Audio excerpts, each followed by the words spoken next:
Ndabaramukije mwese banywanye bacu mukunda kandi mukadukurikira kuri roshera YouTube ya ICTV tubashikiriza amakuru abagezweho hari kuvugwa cyane ayavuzwe mu binyamakuru izivugwa ku mbuga ngurukana bumenyi n'ibindi byinshi tuba twagiye turabatohoreza hirya no hino mu masoko yacu atandukanye. Muri kano kanya tugira tubashikirize kuri amwe mu makuru hari kuvugwa mu gihugu cy'u Burundi.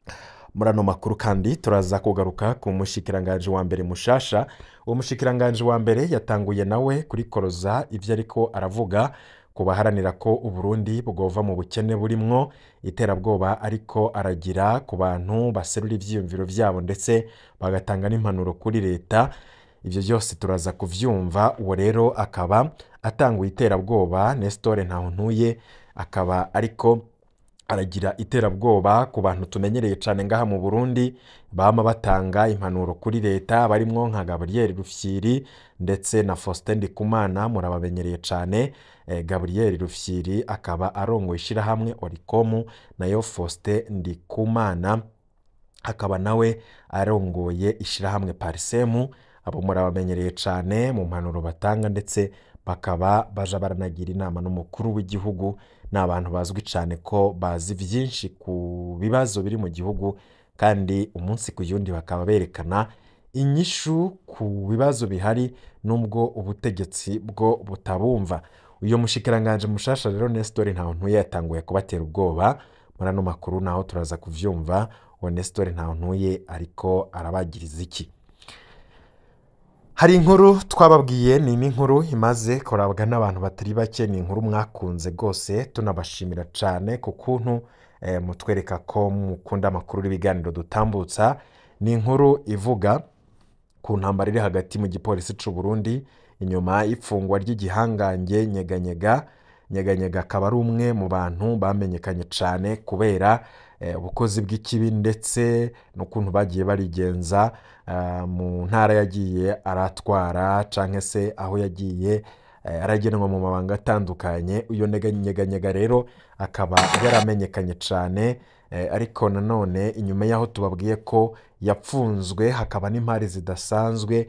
Bamwe mu bihangange mu butegetsi bakaba bagomba kumurekuza, ariko abandi nabo bakavuga bati ntibikunda ko Nyeganyega niho tumuboneye ntashobora gupfungurwa. Hari n'amakuru twamenye ko itegeko ryo kugumiza mu munyororo Nyeganyega ryavuye hejuru. Ni mu gihe urongoye igipolisi we yari karagwana intambara idasanzwe kugira Nyeganyega arekugwe kuko ari umugenzi w'akadasohoka. Akaba yaragerageje gukora ibishoboka byose kugira arekuze Nyeganyega, ariko ivyo bikaba vyaranse kubera ko na Perezida Ndayishimiye iyo nkuru yaramushikiye ngo akaba ari n'umwe mu batanze itegeko ko Nyeganyega agumizwa mu munyororo. Muri kano kanya dufise amakuru ko uyo Colonel Moise arakaza batazira Nyeganyega yamaze kwinjizwa ibohero rikuru rya Bururi. Yari yarigize igihangange intakogwa ko ntituzi ko nawe nyene yoba yaraciriwe urubanza nk'uko vyagenze ku bakozi biwe baherutse gufatanwa igitoro ca magendu. Ku bataramenye ivy'inkuru ya Nyeganyega ndetse n'icatumye apfungwa, muraja kuri YouTube yacu murabe inkuru twashize ko ni inkuru imaze iminsi 3 imaze kurabwa n'abantu barenga 36,000. Iyo nkuru ikaba yarakunzwe cyane n'abatari bake. Ushobora kumva ivyo Nyeganyega yazize, ukuntu vyagenze ndetse na operation yo kumufata uko yagenze.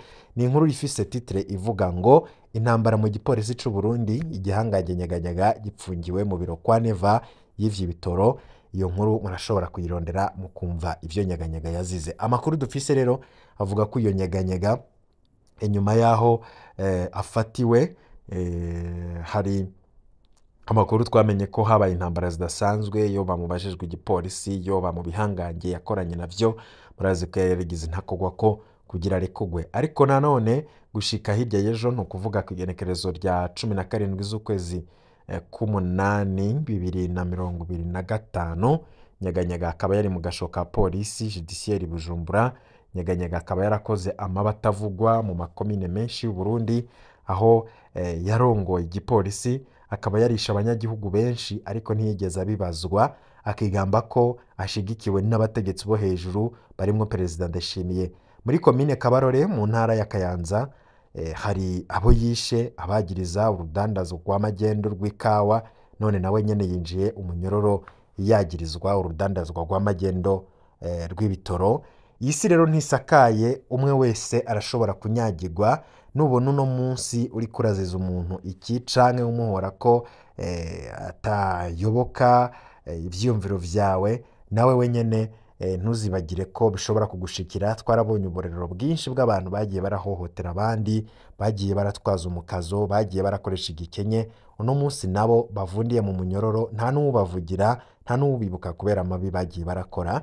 Ibi vyose rero bikaba vyerekana ko umuntu wese yokwigenza neza na rirya atawumenya uko buca bimeze, buraca bugacana ayandi. Ibi vyose ni icigwa gikomeye abantu dutegerezwa gukura mu bintu tuba turiko turabona, cane cane nk'amakuru tuba turiko turabaha.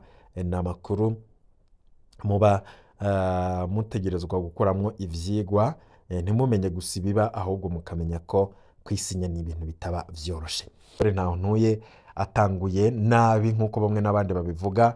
Nestor Ntahontuye ni umushikiranganji mushasha, asubiriye Gervas Ndirakobuca batazira ndakugarika, ariko atanguranye amanyama menshi. Uyo Nestor Ntahontuye benshi bakavuga bati uragenda gake, kuko nawe we ico kibanza urimwo caragiyemwo ibihangange banakomeye kugusumba, kuko wewe ntusumba Bunyoni, wewe ntusumba General Ndakugarika. Baranakoze ibintu bikomeye muri CNDD-FDD, baranafashije uyo mugambwe, mbere wanashaka barakoze n'ivyo umuntu wese na Perezida Ndayishimiye ari ku butegetsi ntashobora gukora nk'ivyo Bunyoni yakoze, ntashobora gukora n'ivyo Ndakugarika yakoze. Ariko muri uno munsi barakuwe muri ivyo bibanza.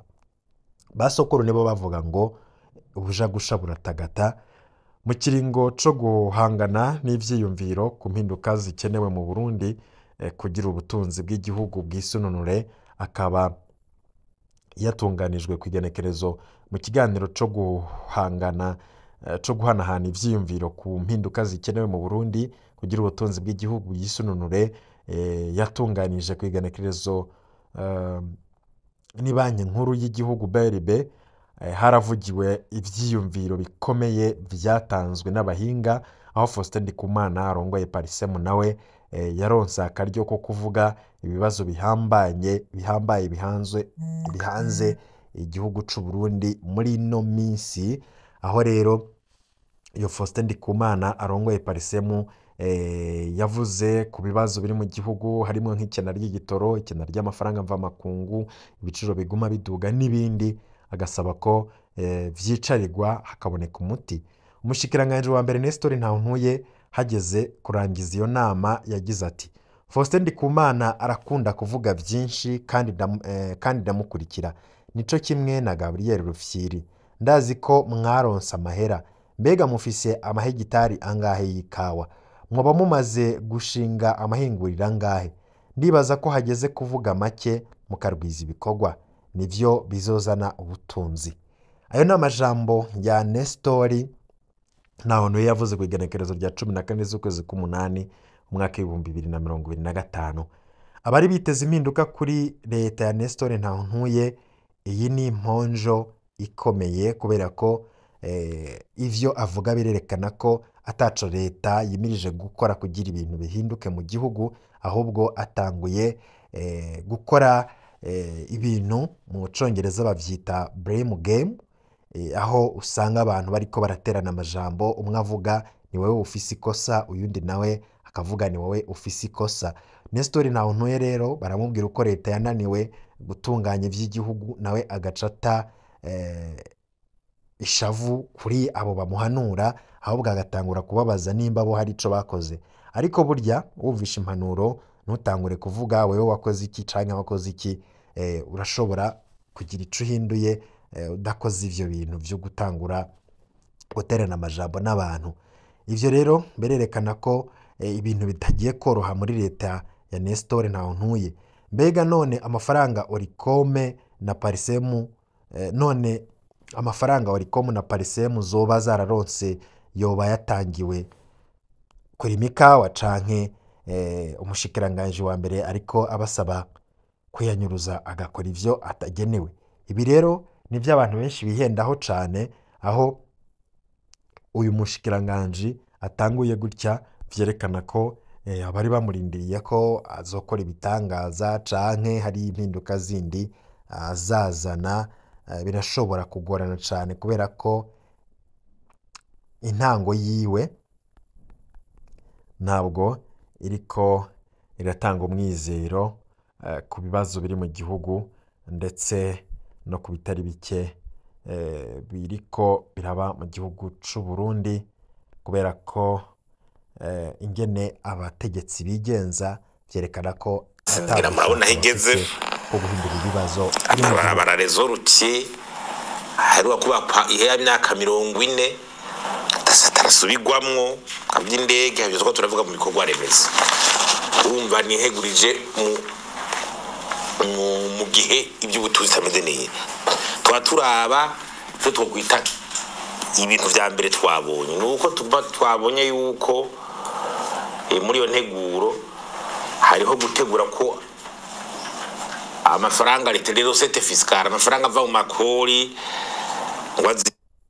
na cyane tubijya kumushikiranganje b'ikigega ca leta ubwa mbere ho integuro nk'izo bije mu bisanzwe bije bari instrument de politique économique icyo kintu muri leta bacumve umushikiranganje w'ikigega ca leta bije ni instrument de politique économique sukuza ngo tuje gupoma amatage tutaravye ubutuzi ngene bwifashe n'ingaruka bishobora kuzana ivyo amataxe n'amantu uza guma yongera bataro hataraba sivyo bizana umwimbo w'amataxe leta igira sivyo bica bizana umwimbo w'amataxe leta iroma ahubwo biza gusubiza inyuma n'ubutunzi bw'igihugu nahamwe aho rukura ya mataxe kwazohagura akaroniki uravye muri revision budgetaire heruka y'uyu mwaka mu kwezi kwa 11 basanze amahera y'amarosati yaragabanutse baba obligé guheba ibikorwa bimwe byategeza gukorwa siguro batanga muri revision budgetaire avuga ati emurutaje zaragabanutse ibidandazwa vyaragabanutse imuzi bahanze ayo mafaranga agaciro ataboneka niki ati izo emurutaje nziza zibazogereza ibidandazwa mu gihugu les boissons ibinyobwa byawe cyangwa n'ibiki bitaboneka bitahari cyatuye amataxe agabanuka kwiyunguruza kw'ibintu igitoro cyo nyene kirabibloka no kuvuga yuko urudandazwa economique bitera bigabanuka none ayo mataxe bazoyakura konze hafi 60% y'amataxe yose ava bucacare muri aya mataxe y'abarose teretiro nka ava mu mataxe ava ku bidandazwa none urudandazwa ariko barahonyora rusubira inyuma uwo mwimbo babazokura mwimbo w'amakori gute uko gusubiza bwabo uko ari kuzara bwabo kene cyaragaragaye muri revision budgetaire none baguma babandanya ingaruka zigarwa nizi nivyo rero vyuko amataxe donc umwimbo w'amarosete ya leta ucugabanuka amareka raja mu vyo kugwiza umwimbo acagabanuka amafaranga leta ikoresha itoza abuze baca baza gutora amahera muri za berbe mwite planshabiye ayo nayo mu vyigwa beruka gukogwa birerekana yuko ico bita ajya amafaranga atembera mu gihugu masse monétaire ari kariyongera ku rugero rudasanzwe kandi byongereza kugwiza ibiciro donc ryaduga y'ibiciro amataxe byongereze masse monétaire byongereze umwimbo gabanuka uvyongereze umva ibyo bituremera mu biciro amataxe akongereza ibiciro by'ibidandazwa ya masse monétaire no voya amafaranga agwira mu gihugu aza kongereza iduga y'ibiciro wa mwimbo wa production uri kura muki uza kongereza ibiciro kubera l'offre mba musi cyane ya demande tutaretse yuko usanga amafaranga amabanki nayo haguha amafaranga leta haguha amafaranga ababikora twabo acahera muri leta usanga cyo bita assiette fiscale yagabanutse. Iyo ni Faustin Ndikumana izo mpanuro zose abari karaha abategetsi umushikiranganje wa mbere mushasha akaba vyose abigwiza n'ubusa ati muja guhinga ikawa ivyo rero bamwe babonamwo nk'ibintu biri aho ngaho umushikiranganji agomba guhindura Cyangwa ibintu yarahe- canke afise ico yomarira abarundi ataja ngaho avuga ivyo mu gihe abahinga bamuha impanuro kandi zumvikana akaja guhangana nabo canke agomba kwerekana ko ataco bariko barakora ariko vy'ukuri baba basemereye ntako bataba bagize ariko bikaboneka ko abategetsi bamwe batagomba guhinduka. Ingaha dusoreje n'amakuru twari twabateguriye muri kano kanya, tubararikire kuza gukurikira inkuru tuza kubaha mu kanya gatoya cane ivuga ku muhungu wa Daniel Geras Ndabirabe. Ni umuhungu wa Ndabirabe yigize igihangange ibara yakoze mu gisagara ca Bujumbura, ukuntu abanyagihugu bahatswe kugumuka ndetse hakaba haranabaye igisa no kugumuka kubera ivyakozwe n'umuhungu wa Ndabirabe. Turaza kubigaruka ko mu nkuru yacu tuza kubaha mu kanya gatoya, nimuze kuja kure mu kanya turaza kubabwira kungene vyagenze ndetse n'imvo yoba yaratumye umuhungu wa Daniel Geras Ndabirabe akora igisa n'ibara ndetse abanyagihugu bakagumuka. Turaza kubigaruka ko makuru yacu mu kanya gatoya cane, nimuje kure.